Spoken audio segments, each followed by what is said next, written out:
Hey, hey, and welcome back to the Heal with Grace podcast.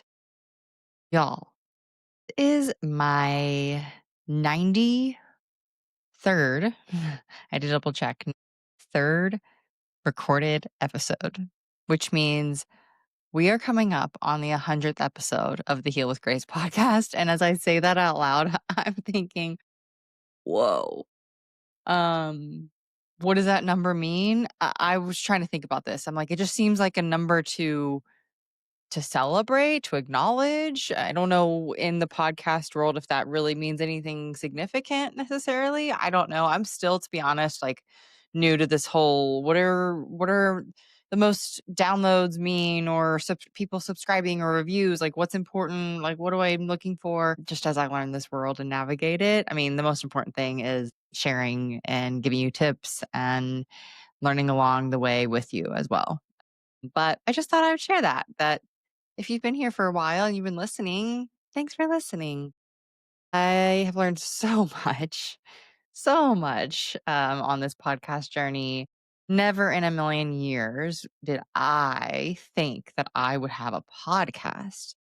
I mean, I think I've mentioned this before, but like I grew up with learning disabilities and really had trouble speaking in the way of expressing myself and using my words and articulating myself. And I have always had this idea that I don't express myself well and people have a hard time understanding me and I'm not smart enough to share or have a podcast, things like that, like all those limiting beliefs. And that I mumble, which is true actually. In the beginning of this podcast, I very much so worked on my mumbling. I would string words together and not articulate very well, which, if we actually want to get into the belief system about that, maybe this will help some of you. Our mechanisms cover up what we're insecure about, right? Or they cover up maybe us not being seen. So when I mumble through words and I talk quickly and fastly, that's really coming from a belief system that I'm not worthy to be heard or seen. So I just want to get through it quickly because, maybe someone won't pay attention long enough to really understand me. And that's something I've had to work through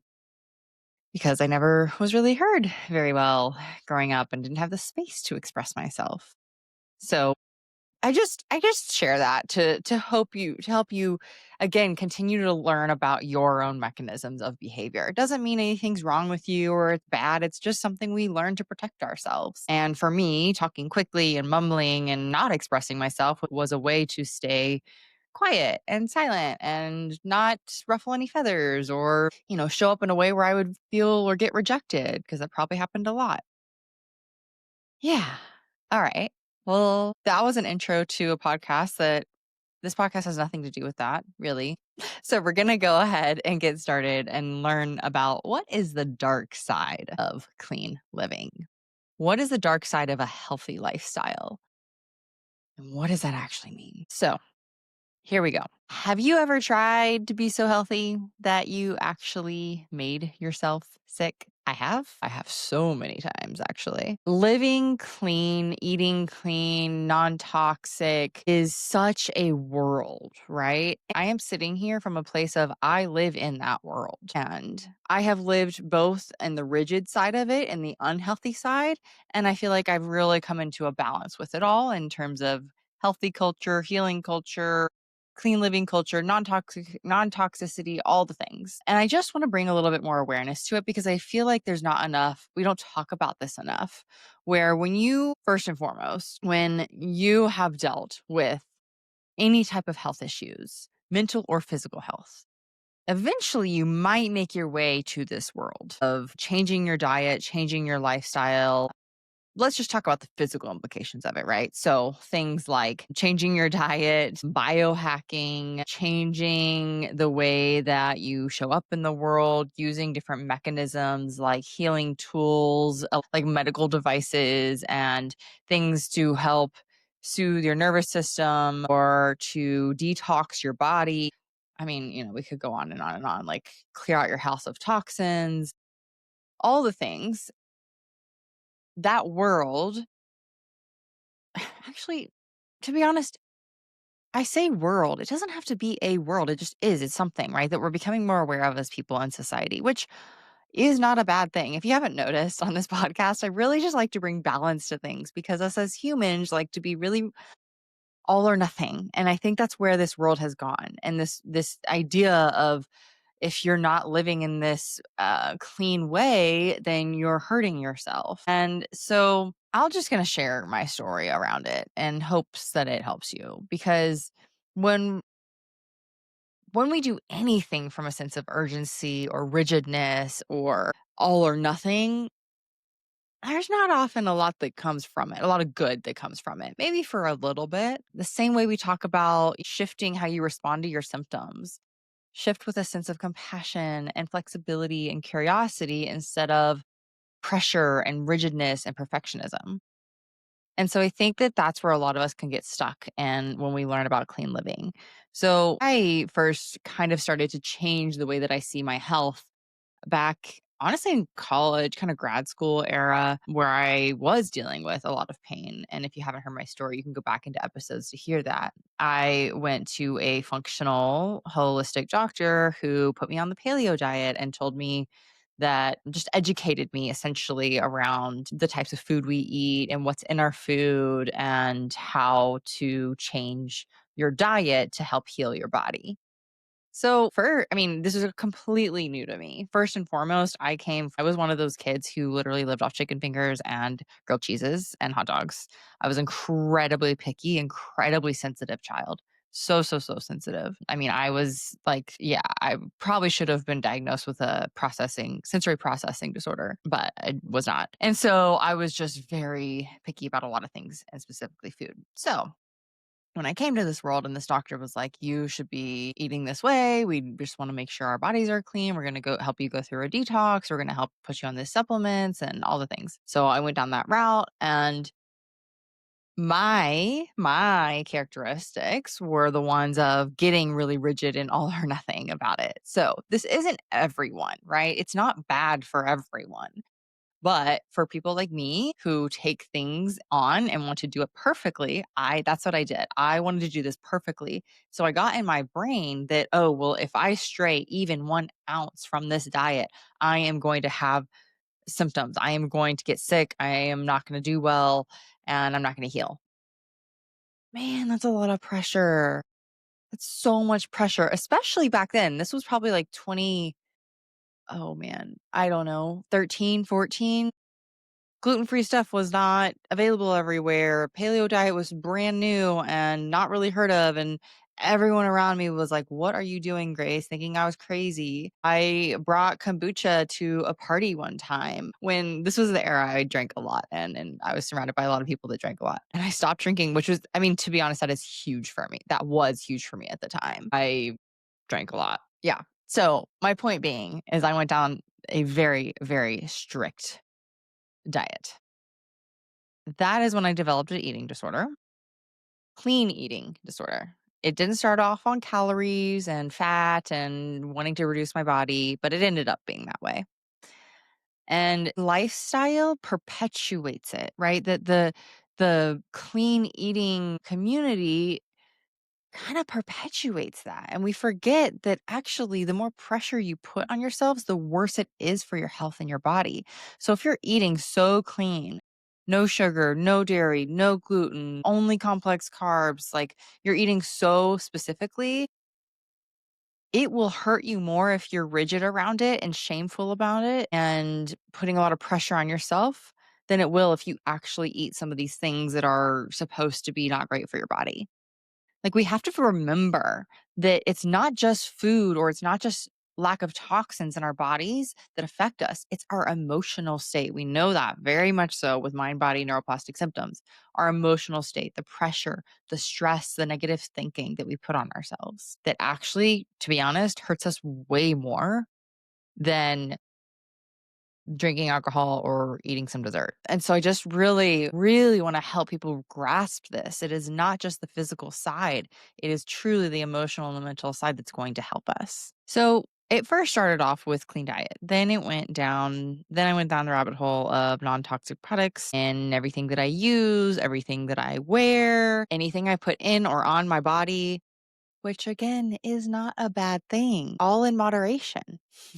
right? I mean, to the point where, my body has gotten used to not a lot of smelly things that I put on it, or, I don't use perfume or sprays that smell like Bed Bath& and Beyond, and I don't wanna sit here and shame things and be, critical, but there is a real component to that. There truly is. I don't wanna put a lot of chemicals in my body or on my body. At the same time, I am not strict about it. I don't really care if I go somewhere else to stay on vacation and I use all different kinds of products. Basic products. That's fine with me. I wash my hair with those things. I don't bring my shampoo and conditioner with me because I just don't want to deal with that. So that's kind of what I mean by balance is like, yes, let's help ourselves by being aware of how our nervous system responds to our environment physically, mentally, and emotionally.